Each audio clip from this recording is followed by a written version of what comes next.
Imagine une ville immense, des temples, des routes, des milliers de personnes vivant normalement. Puis un jour plus rien. Les rues deviennent silencieuses, les bâtiments sont abandonnés, et des civilisations entières disparaissent presque de l'histoire. Pas à cause d'un seul bombardement, pas à cause d'une apocalypse visible, mais comme si le temps lui-même les avait effacés. Et le plus inquiétant, c'est que certaines de ces disparitions restent encore aujourd'hui partiellement inexpliquées. Parce que malgré les archéologues, les analyses ADN, les satellites et les recherches modernes, on ne sait toujours pas exactement ce qui s'est passé. Voici les 3 civilisations disparues les plus mystérieuses de l'histoire humaine. Première civilisation, les Mayas, la civilisation qui s'est vidée mystérieusement.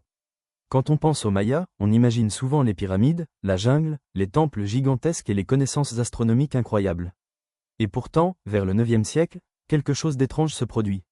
Les grandes villes mayas commencent progressivement à être abandonnées. Des centres immenses comme Tikal, Copan, Palenque, se vident peu à peu. Mais pourquoi? C'est là que le mystère commence. Pendant longtemps, les Européens ont imaginé une invasion, une catastrophe soudaine ou même des théories surnaturelles. Mais la réalité semble beaucoup plus complexe.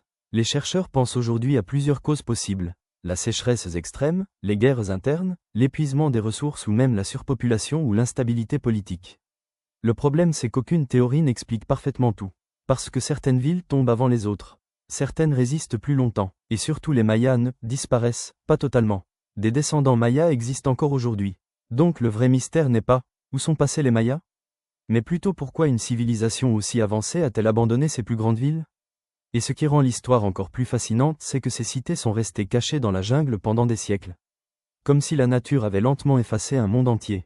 Deuxièmement, l'île de Pâques, l'effondrement d'un monde isolé. Au milieu de l'océan Pacifique se trouve Easter Island, un endroit isolé à des milliers de kilomètres de presque tout.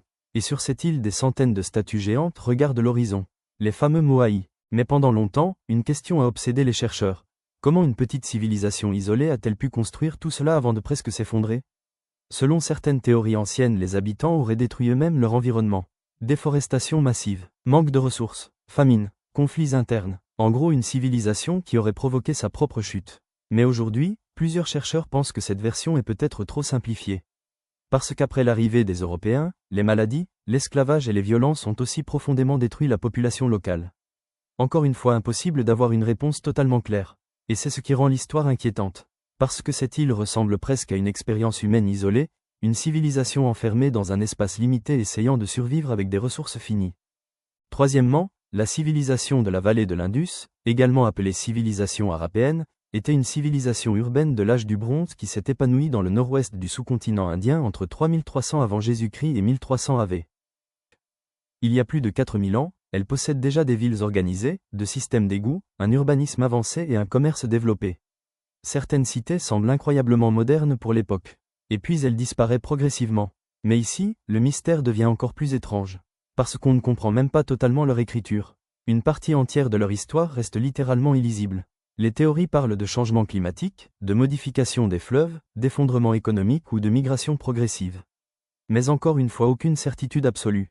Imagine ça une seconde, une civilisation entière dont une partie de l'histoire reste encore silencieuse parce que nous ne savons même pas lire sa langue. Pourquoi ces disparitions nous fascinent autant? Parce qu'elles créent une peur très humaine.